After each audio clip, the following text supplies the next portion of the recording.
You've been trained to be liked, trained to keep the peace, to be agreeable, to be good.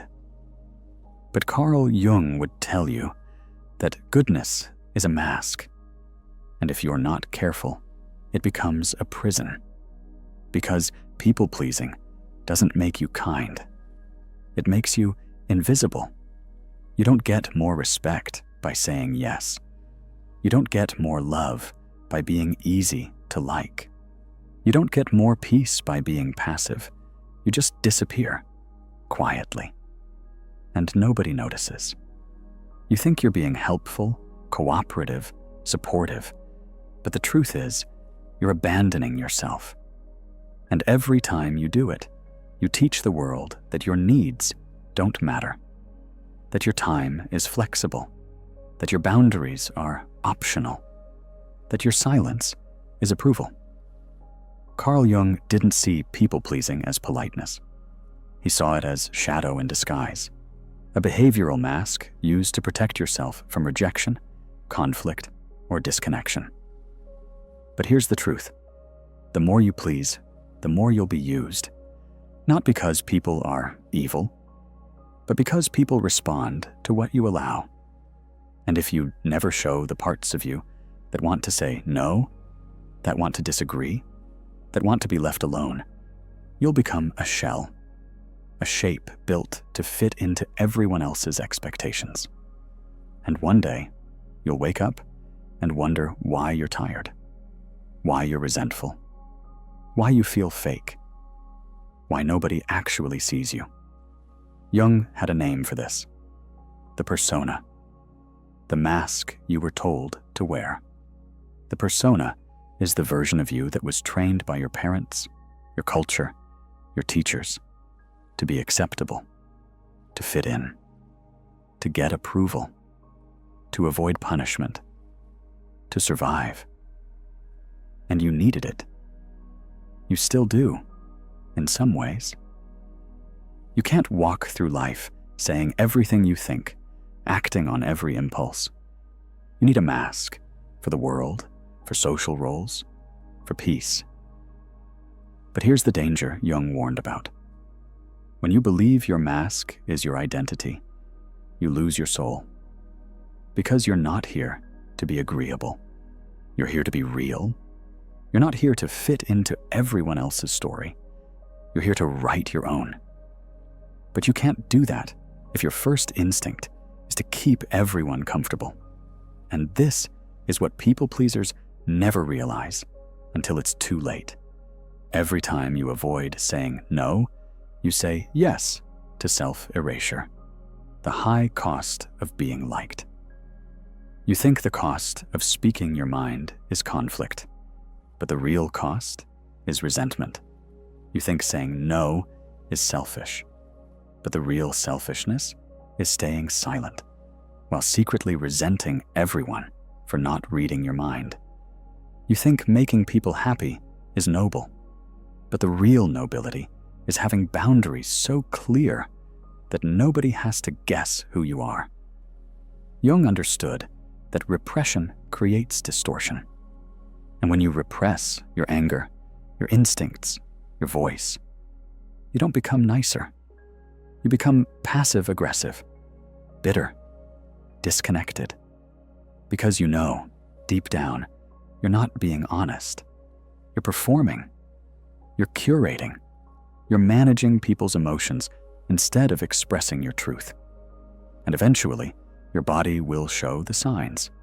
Tired all the time, burned out, disconnected, afraid to disappoint, overthinking every reply, overanalyzing every interaction.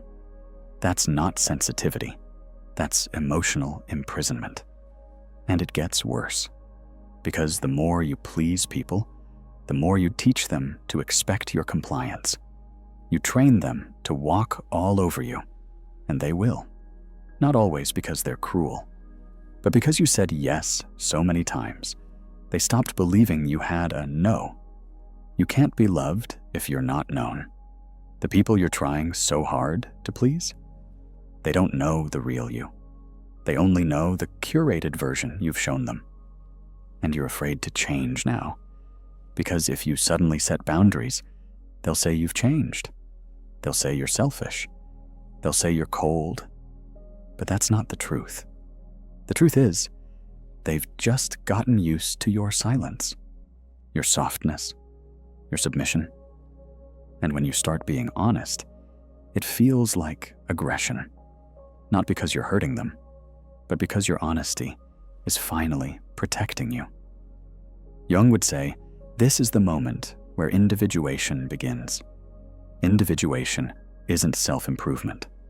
It's self-possession. It's the process of becoming a full, integrated human being, with a spine, a shadow, a voice, and a no that means something.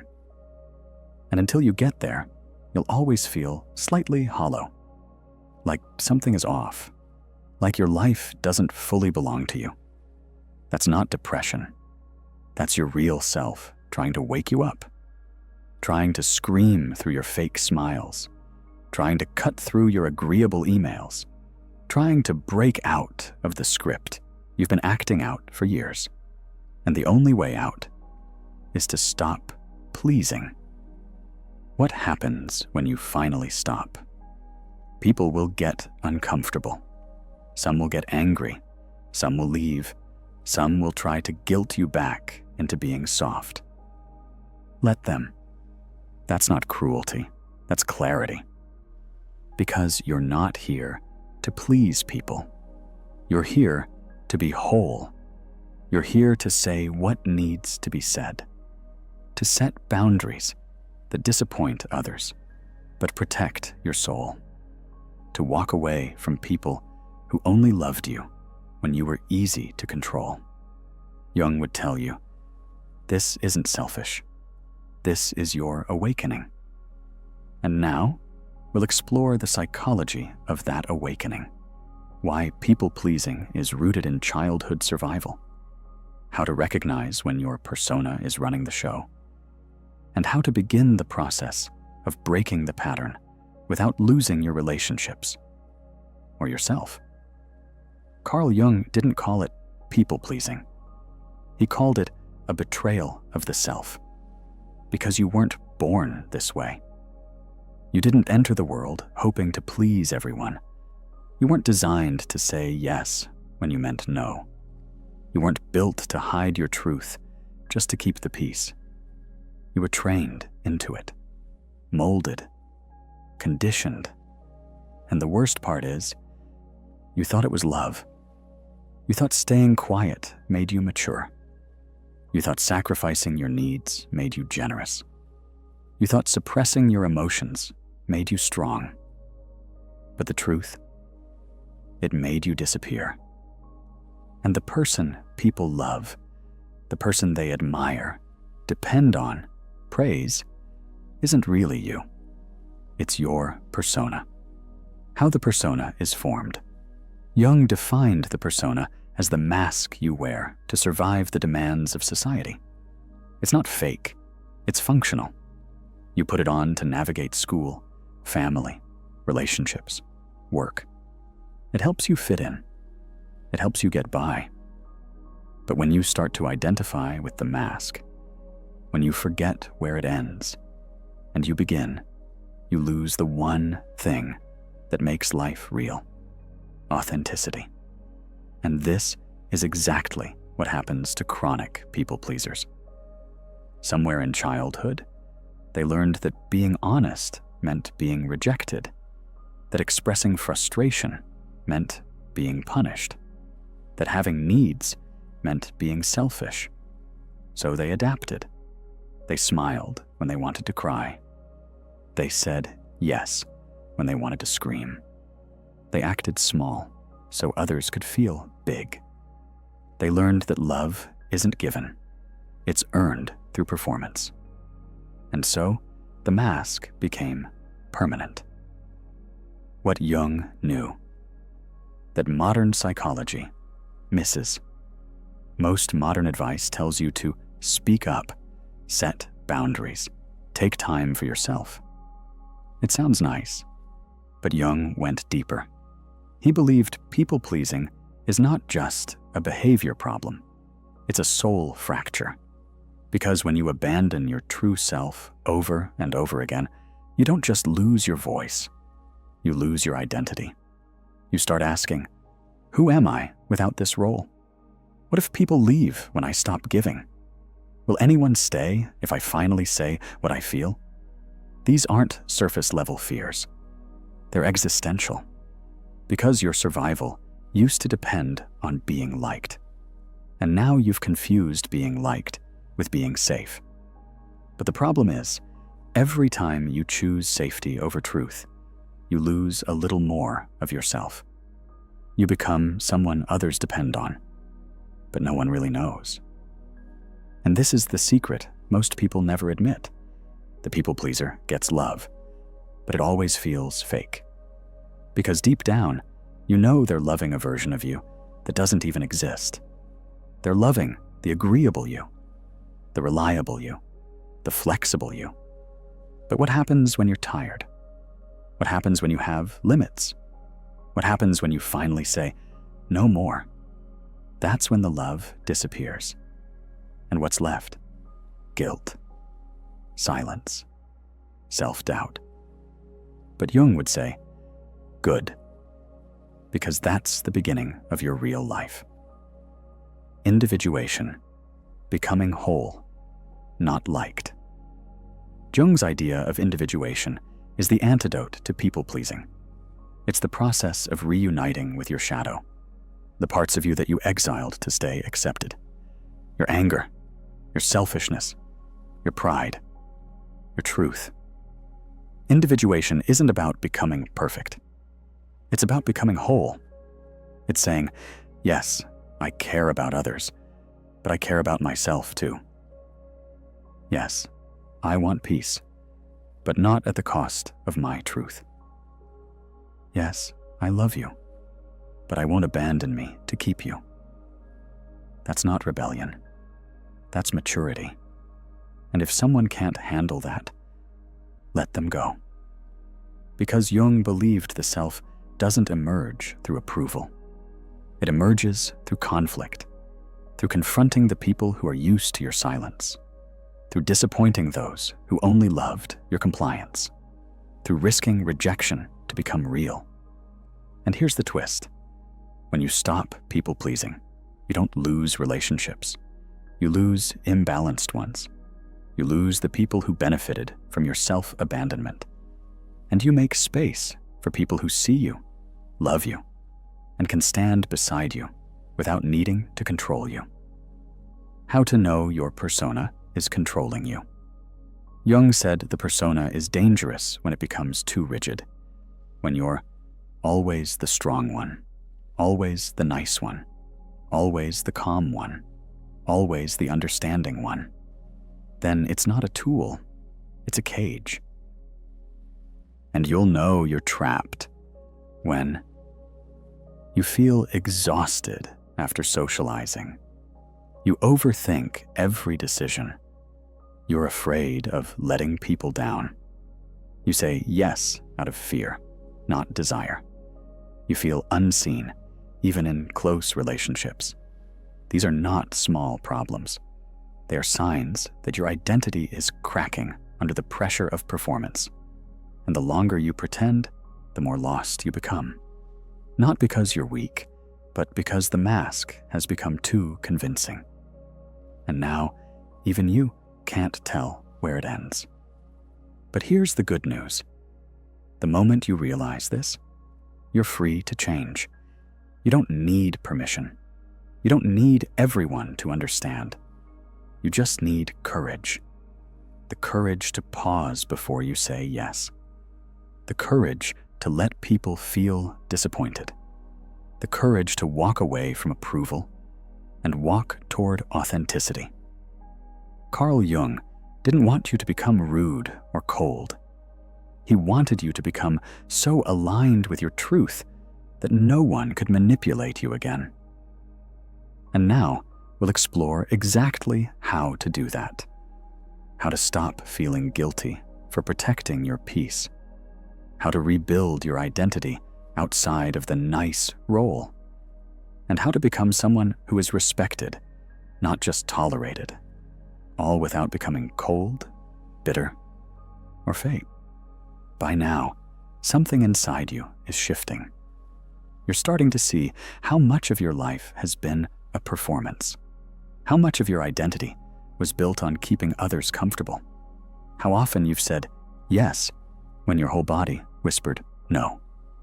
And maybe for the first time, you're asking the question, who am I when I stop pleasing? That's not an easy question. It's not just about changing your behavior. It's about changing the foundation of who you've been trained to be. Carl Jung understood this better than anyone. Because when you stop pleasing people, you don't just lose comfort, you lose your former self.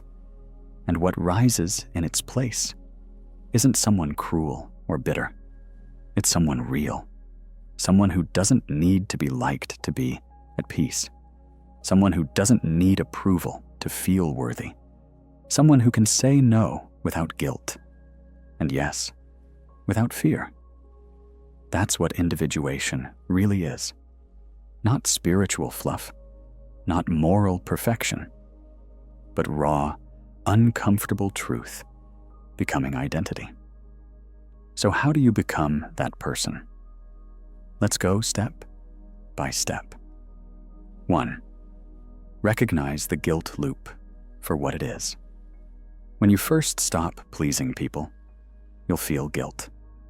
You'll feel it in your stomach, in your throat, in your silence.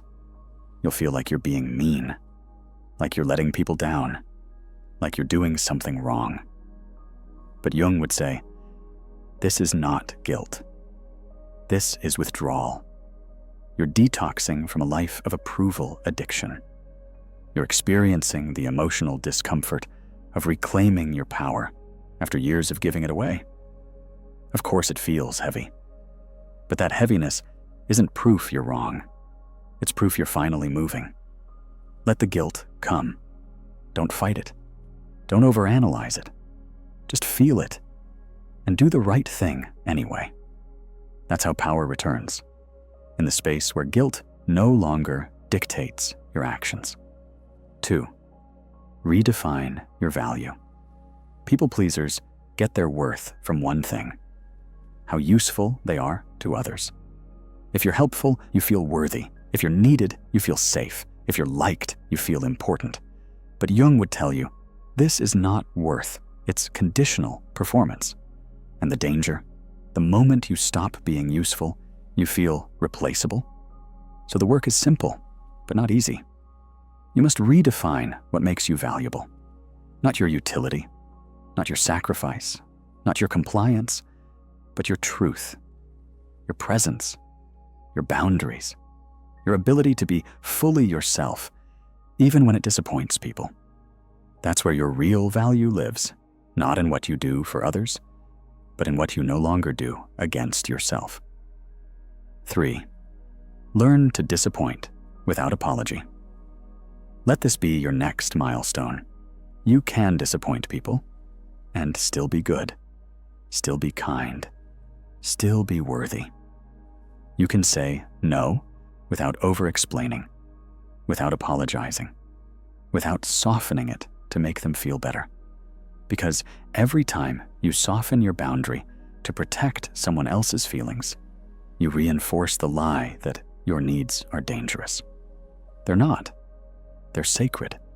Carl Jung believed that the integration of the shadow is what makes someone whole, and your ability to be misunderstood without collapsing is part of that shadow work. You're not here to manage how everyone feels about you. You're here to be rooted in who you are, especially when people don't understand it. 4. Start small. Stay unshakable. You don't need to announce your new identity. You don't need to prove how confident you are. You don't need to argue with everyone who doubts you. Just start small. Don't respond right away. Don't explain every no.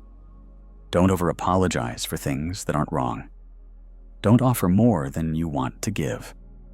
Let it be quiet. Let it be consistent. And soon, something magical happens. People begin to recalibrate their expectations around you. They stop pushing. They stop assuming. They stop draining. Because you've trained them through your silence, your firmness, and your peace, that you're no longer here to please. You're here to be whole. 5. Embody the new standard. Once you stop pleasing, you'll start attracting differently. People who loved your compliance will fall away. Let them.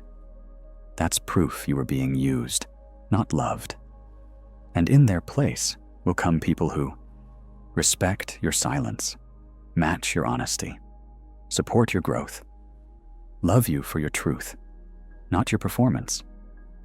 But this only happens if you embody the new standard. Not once, not when it's easy, but every day, in every conversation, where you feel that old part of you wanting to bend again. Don't bend. Feel the urge.